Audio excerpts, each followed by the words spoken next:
Bom dia, tudo bem? Essa manhã eu queria falar com as mamães. Eu também sou mamãe, as minhas filhas hoje têm 18 e 20 anos. Uma está noiva, a outra está começando um relacionamento, um namoro, e ambas são acompanhadas por mim e pelo meu esposo. E eu queria fazer você, mamãe, lembrar, se é que você já ainda não esteja nessa situação, seu filho é uma bênção, fala a verdade. Mas tem momentos que eles começam com umas birrinhas que dá vontade de catar pelo pescoço e brincar de roxinho com eles, não é verdade?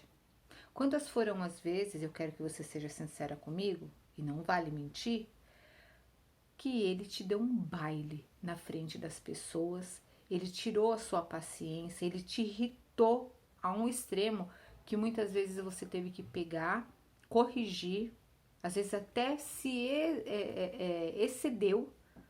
E quantas foram as vezes que acontecendo isso você teve um monte de olhares de reprovação? Pois é, amigas, estamos no mesmo barco, eu também passei por isso. Isso não é exclusividade minha, isso não é exclusividade sua. Só que a gente chega num ponto que a gente fala: caramba, onde foi que eu errei? Oh, eu sou uma péssima mãe. Oh, vida, oh, azar. Não é verdade? Eu tenho uma boa e uma má notícia para poder te dar. Sim, foi você que errou. Sim, a culpa é sua. Vamos trocar. A responsabilidade é sua, pro seu filho dar tanto showzinho e bailinho. Ah, eu quero isso, ah, eu quero aquilo. Enche o saco, né? Pois é. Querida, vamos pensar um pouquinho? Quando você era pequena, quantas foram as vezes, e nós estamos falando de uma geração, eu tenho 41 anos e eu acredito que estamos mais ou menos numa maturidade nivelada, que nós nascemos ou na época finzinho de 70, comecinho de 80 ou até finalzinho de 80, se você é uma mamãe numa certa maturidade como eu. Mas eu não me recordo do meu pai e da minha mãe ficarem passando a mão na minha cabeça perguntando: "Ô, filhinho, o que que você quer? Ah, você quer abobrinha? Ah, você não quer jiló?" Odeio jiló. Mas você quer isso? Você quer aquilo? Os meus pais não faziam isso. Nós viemos de uma geração onde os nossos pais, eles nos davam orientações e muitas vezes nos davam ordem. Em quem nós nos transformamos? Eu me transformei numa mulher em que eu sabia aonde eu queria chegar, porque eu aprendi a ver um mundo que ele não é bacana, que eu tenho que arregaçar as mangas e correr atrás. Pois bem, só que nem todo mundo transferiu isso para os seus filhos. Os nossos filhos, eles são reflexo daquilo que nós ensinamos ou daquilo que nós vivemos.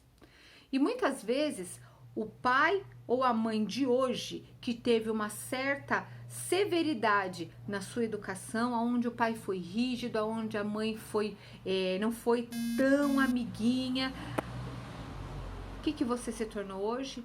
Eu vou fazer para o meu filho e dar para o meu filho aquilo que eu não tive. Eu vou ser amiga, eu vou conversar, eu vou isso, eu vou aquilo, eu vou dar a ele tudo que eu não tive. Nosso erro foi esse. Nós demos para os nossos filhos aquilo que deveria para nós ser conquistado como liberdade, nós demos a ele a oportunidade de serem libertinos. Eu olho para a palavra de Deus em todas essas questões e eu vejo que Deus nunca nos deu a oportunidade de ser tratado com mimimi, do tipo: ó, filhinho, você quer ir para o deserto ou você quer ficar ali naquele oásis bonitinho? Não, o Senhor falou para o povo de Israel: eu vou mandar você para o deserto para saber o que está no seu coração. Ele não perguntou. Eu vejo, por exemplo, trazendo esse exemplo do povo de Israel, apenas uma vez que Deus fez o que o povo queria. O povo estava enchendo tanto saco de Moisés. Pô, só tem maná, só tem maná, só tem maná. Eu quero comer carne. E o que o Senhor fez?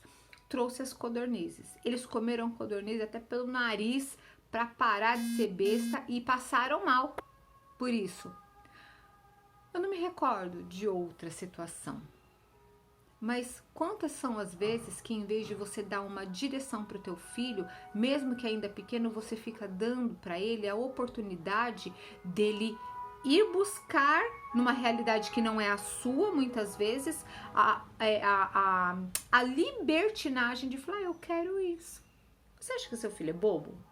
Você acha que nós estamos numa era onde as crianças estão muito mais evoluídas do que nós em 1980? Hoje nós olhamos uma criança de um ano e pouquinho, com um celular na mão, trocando vídeos para assistir no YouTube.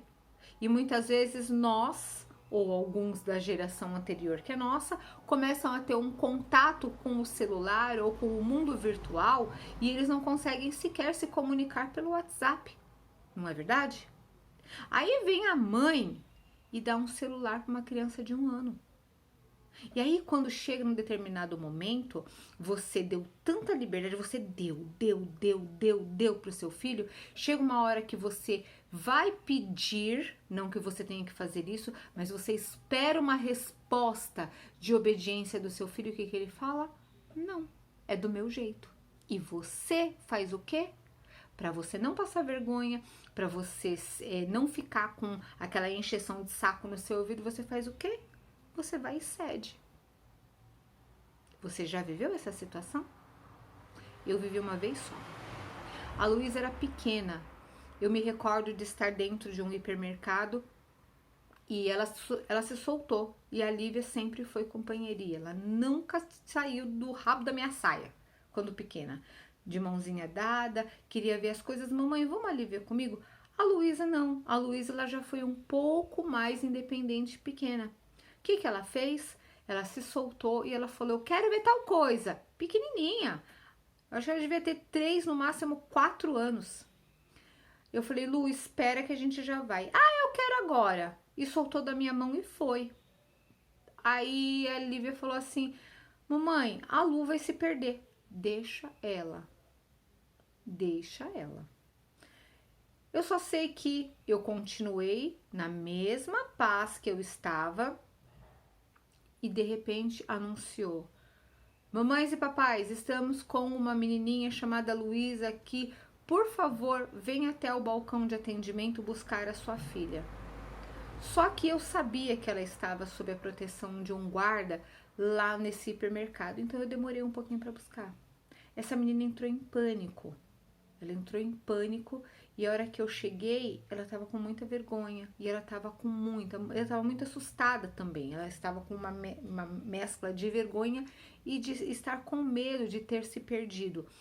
Quando eu olhei para ela, eu falei assim, pronto, agora você vai querer ver o quê? Ai, mamãe, a mamãezinha, ai, mamãezinha. Falei, então assim, filha, não faça mais isso e você não vai se perder da mamãe. Nunca mais a Luísa soltou da minha mão enquanto pequena para ver as coisas. E acredite, elas são grandes hoje. Eu não tenho aquela coisa de ficar dominando as minhas filhas. Não, elas são muito responsáveis e hoje, quando saímos, eu, a Lívia e a Luísa, acredite, nós saímos juntas, nós voltamos juntas, nós vemos as coisas juntas, uma olhando com a outra. Por quê? Porque nós geramos entre as mulheres aquele senso de proteção e responsabilidade uma com a outra. Talvez seja um exemplo muito bobo esse que eu tô te dando, mas quando a gente gera nos nossos filhos a autorresponsabilidade, ele errou, ele precisa assumir o seu erro. Ele não pode dominar você dizendo eu quero, e você ficar dando opção. Eu acabei de ver agora uma live de uma moça, eu não sei, ela é uma conhecida, e eu tava vendo agora, e ela perguntando para uma bebê de meses, ah, você quer ir numa cadeirinha do carro? O que é a nenê? Olha só, meses a nenezinha. Não, filha, vamos lá. Gente, para! Vocês estão fazendo o que com os seus filhos? Você precisa dar opções que sejam cabíveis a você. Você precisa estipular ao seu filho aquilo que cabe na sua realidade para dar. Se você tem agora na sua mão um chiclete e um chocolate e você vai falar para ele, eu tenho isso daqui, você quer? Ah, eu não quero isso, eu quero... Então, eu tenho isso. Você quer? Não quero, tá bom, então eu vou guardar. Não vai ter isso e não vai ter mais nada. Ah, eu não quero comer agora, eu não quero almoçar. Deixa com fome.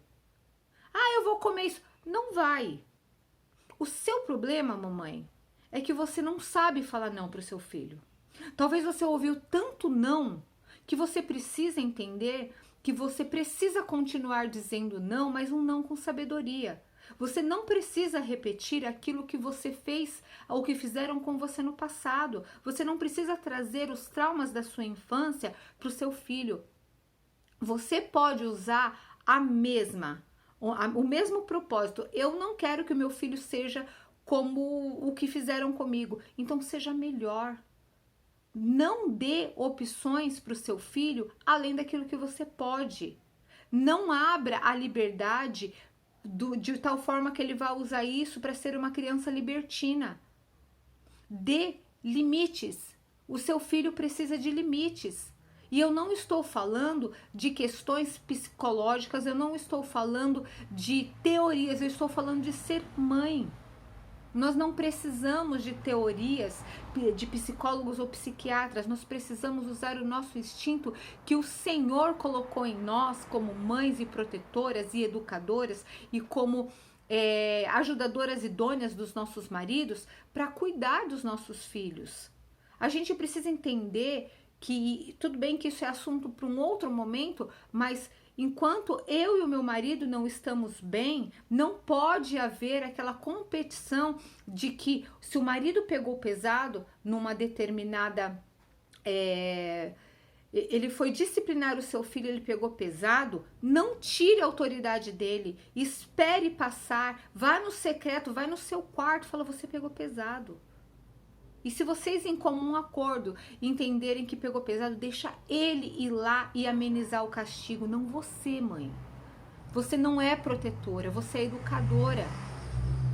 Às vezes o teu filho, ele tá vendo que o que você faz com o seu marido e os papais também o que faz com as mamães, e para tirar proveito daquilo que não está certo entre você e o seu esposo, entre você e sua esposa, e está dando para o seu filho munição para ele ser um rebelde, porque ele vai olhar a falta de respeito que vocês têm um com o outro e ele vai fazer com as pessoas. Os nossos filhos, eles vão multiplicar aquilo que eles veem, eles aprendem aquilo que eles veem. Eu tô falando isso, eu tenho duas, como eu já falei, e elas são filhas do mesmo pai, da mesma mãe, tiveram a mesma educação. Elas são completamente diferentes. Completamente. Só que as duas, elas sabem o limite. Eu posso usar a autoridade até determinado ponto com uma que ela vai compreender. Agora, quando eu preciso passar um pouco do limite com a outra, ela vai fazer um bico desse tamanho. Mas sabe o que vai acontecer? Ela vai ficar com o bico e vai pensar. Por quê? Porque nós precisamos entender que temos postura de autoridade. E a autoridade que você der para o seu filho é a autoridade de homem e mulher de Deus que ele vai ser amanhã com os seus netos. E se você se colocar na posição de pai responsável, pai que ajuda os seus filhos nas dificuldades, pai que sabe falar não, porque nós precisamos falar mais não do que sim. Sabe por quê? Porque o seu filho precisa valorizar da mesma forma que você aprendeu a valorizar. Não com escassez, mas com limite. Não é meritocracia, mas é você liberar conforme as suas condições. Quantos pais hoje são reféns dos seus filhos porque pura e simplesmente só falou sim, sim, sim, sim, sim? Hoje os seus filhos estão dentro de uma cadeia onde os pais muitas vezes são os seus escravos, precisando levar cigarro, precisando levar alguns artigos de troca, de moeda de troca dentro da cadeia, porque senão lá eles não sobrevivem, e muitas vezes porque aqui fora eles também são reféns daqueles que fazem dos filhos desses casais escravos. É uma coisa tão enredada, mas a culpa é de quem? A culpa é do pai, a culpa é da mãe, que não soube dizer não. que não soube dizer, é essa a opção que eu estou te dando. Ou é um chocolate ou é um chiclete. A bolacha recheada não tem. E eu não vou comprar. Vocês entendem? Nós precisamos, assim como o nosso pai, que não nos dá opção no meio do mimimi, nós precisamos ser esses pais responsáveis, mas com muito amor. Quando o Senhor te leva para um deserto, Ele não te dá opção. Ele te tira todas as opções para que você olhe para Ele como Pai. E Ele seja a sua única fonte. A única fonte de provisão, a única fonte de revelação, a única fonte acessível. E você está fazendo dos seus filhos algo que o Senhor não ensinou você a fazer. Eu sinto te dizer, papai e mamãe, mas vocês podem pagar um preço muito caro. Mas e agora? Passou, dá tempo? Dá tempo. Dá tempo. Sempre há tempo. É claro que vai dar um pouco mais de trabalho, mas isso vai depender do seu esforço, vai depender do seu compromisso e vai depender da sua dependência do Senhor. Porque não é fácil. Não é fácil. Os nossos filhos estão lá fora enredados num sistema onde está totalmente deturpado, depravado. E vai ser a sua posição, com você se arriscando a falar, mas agora você quer fazer isso? Você vai falar, é agora. E você não deve satisfação para os seus filhos. Você faz e deixa o Senhor cuidar de cada situação. A sua família não tem um reizinho que tem que se sentar no trono da tua casa. O único rei que se assenta no trono do seu lar é o Senhor Jesus. E se você não buscar a direção e você não buscar aquilo que o Senhor deseja para a sua vida, principalmente para os seus filhos, que são a sua herança, são as flechas que você lança, é aquele guerreiro que estará lá no futuro e que será pai da próxima geração. Qual será o resultado da próxima geração? Eu desejo que você seja pai e mãe consciente e que você se arrependa diante do Senhor e que possa trazer o seu filho a ter escolhas coerentes e escolhas responsáveis. Deixa ele ser responsabilizado sim pelos erros que ele comete, para que nunca ele aponte o dedo no seu nariz e fale, a culpa é sua. Traga para você que essa culpa não é culpa, é uma responsabilidade, para que depois ele não use isso contra você. Peça ajuda ao Senhor. Peça ajuda de pessoas que são maduras nesse assunto. Não caminhe sozinho. Eu não sei como fazer. Procure uma liderança, procure uma família, procure uma mãe, procure um pai, procure alguém que possa te ajudar. Você errou? Ótimo. Quem não errou? Então, procure sim essa ajuda. E acima de tudo, busque o Senhor. Ele sempre será a melhor resposta. Ele sempre nos dará a melhor direção. Vai doer? Vai. Mas é melhor doer por um período do que você passar uma eternidade chorando por perder o seu filho por conta da sua irresponsabilidade. Eu creio que, da mesma forma que o Senhor falou ao meu coração sobre isso recaia como uma reflexão profunda. O Senhor te chamou para ser um homem e uma mulher responsável. Você tem nas suas mãos a herança do Senhor. Você tem em suas mãos a promessa de uma geração que vai caminhar nessa terra como profetas, como resgatadores, como missionários, como pastores, como ministros. Ou você pode fazer com seu filho seja um errante nesta terra e não cumpra o propósito pelo qual você e a sua família foi chamada. É isso. Deus abençoe e um ótimo dia para você.